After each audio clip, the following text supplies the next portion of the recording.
So I once had the very good fortune of getting invited on an African hunting safari. And this was the real deal with 30 Bawana boys caring for 4 people in our party. We had 2 white hunters and we had about 25 or 30 local African men who cared for us in every way.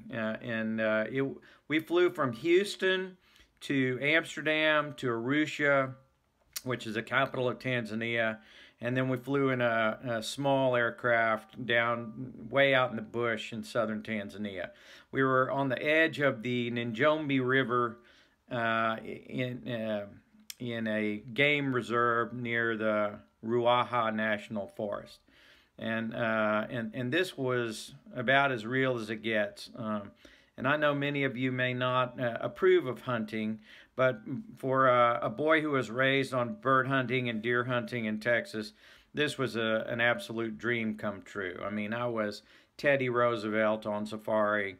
I was Robert Redford in Out of Africa. I mean, it was just as cool as it gets. And we had this lovely camp, an upper camp, and then most of our hunting was done on a lower camp down by the Njombe River, in a place where all manner of different wildlife can be seen cruising by.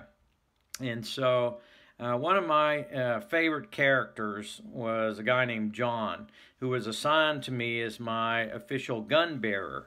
And John carried a rifle with him at all times, and his job was to protect me in case I ran up on a lion or other wild animal. And we became very good friends. He spoke pretty good English, and John was also an agent for the Tanzanian government, and his job was to verify whenever we killed an animal.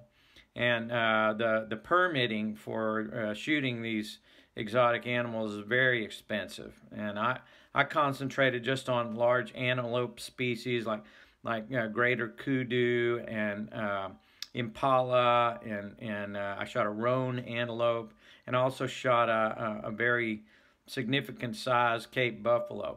And so his job was to verify that I had killed those, and that our party was properly charged for it. And they wanted me to hunt leopards and lions, which I refused to do. I went bird hunting instead. But John was with me all the time, and a strange thing happened with John, and it left a deep impression on me for the rest of my life. Now, like I said, John's job was to verify that I'd killed something, and they made very clear that if we wounded an animal during the course of our hunt, our 3-week hunt out in the bush, that we would be charged just as if if we had made the kill. Even if we wounded an animal and it got away, we still were charged for that, and we didn't have another permit for it. And so you had to be real careful. You always got to be careful to make a good, clean kill when you're hunting, but especially there when it costs so much, and you don't want to miss. And so I had done very well hunting these animals, and usually dropped them dead like a sack of potatoes. But this one time, I made a clean miss. I believe is what I believe was a clean miss on an impala, and so the procedure when you take a shot and the animal runs away is that you don't go looking in wherever you think it ran to. You walk to the place where you think it was hit, and then you look around for sign that there's any blood or evidence that a bullet made impact there. And that's what we did. We had 4 or 5 people in the Land Rover. We went up to that spot, which was a good 150 yards away, and we saw no evidence. We fanned out all around that spot, and we didn't see anything. And so the trackers, there was a couple of guys that were trackers. There was our hunter, there was me, and then there was John. And the rest of us went walking in the direction of the where we thought the animal had gone, but there was no evidence that I had hit that animal at all. And nobody found one drop of blood, except when we all came back, John was standing in the same spot. He had never moved. He didn't go looking and tracking like we had. And when we came back, he motioned me over and said, "Look down here." And I looked down, and I saw one little red dot on the ground. And it was clearly a drop of moist liquid. And he said, "Well, it looks like you hit it. You're going to have to pay for that." And I was like, "Are you sure? I mean, we didn't see any other sign. It was just this one single drop of blood on the ground."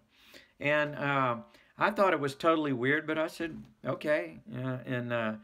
But I kind of haggled with him a little bit. I was like, "Come on, are you sure?" And but in the end, I just said, "All right."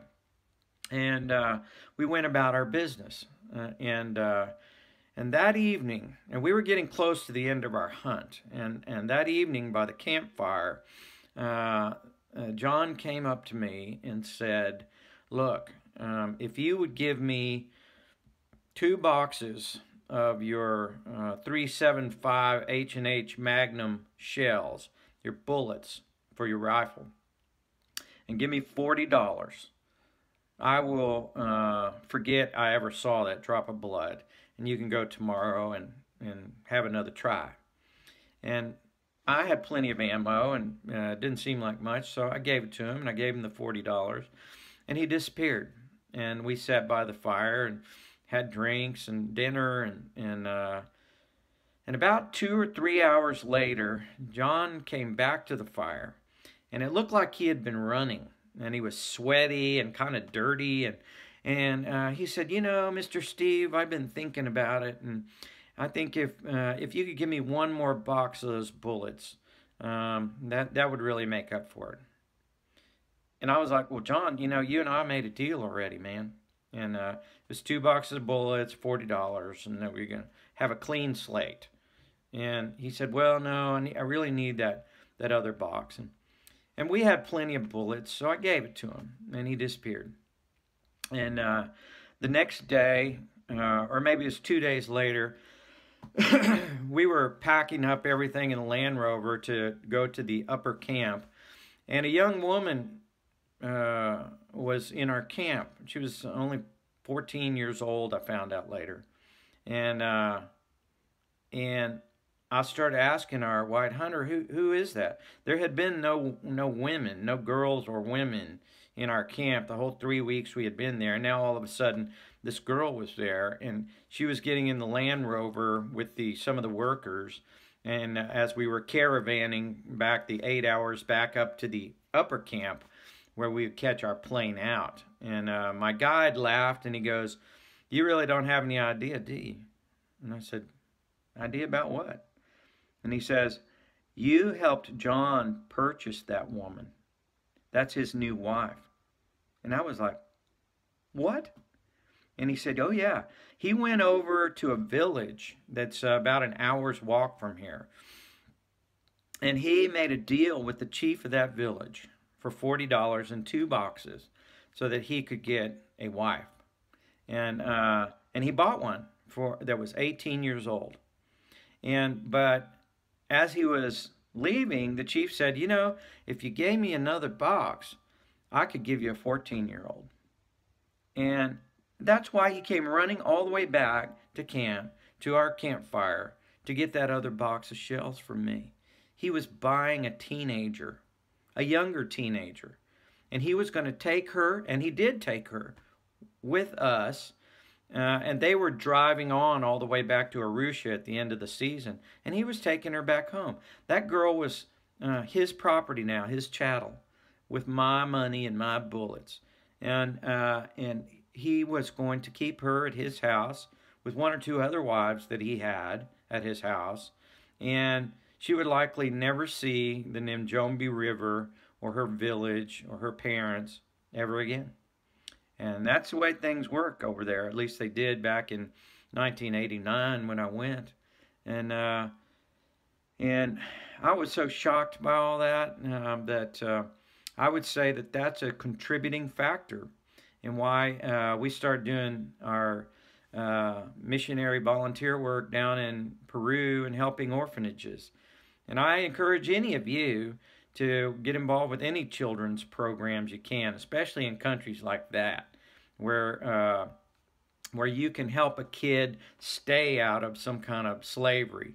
But having participated in it especially, it tugged on my heart really bad. And so that's one of my most significant memories from Tanzania.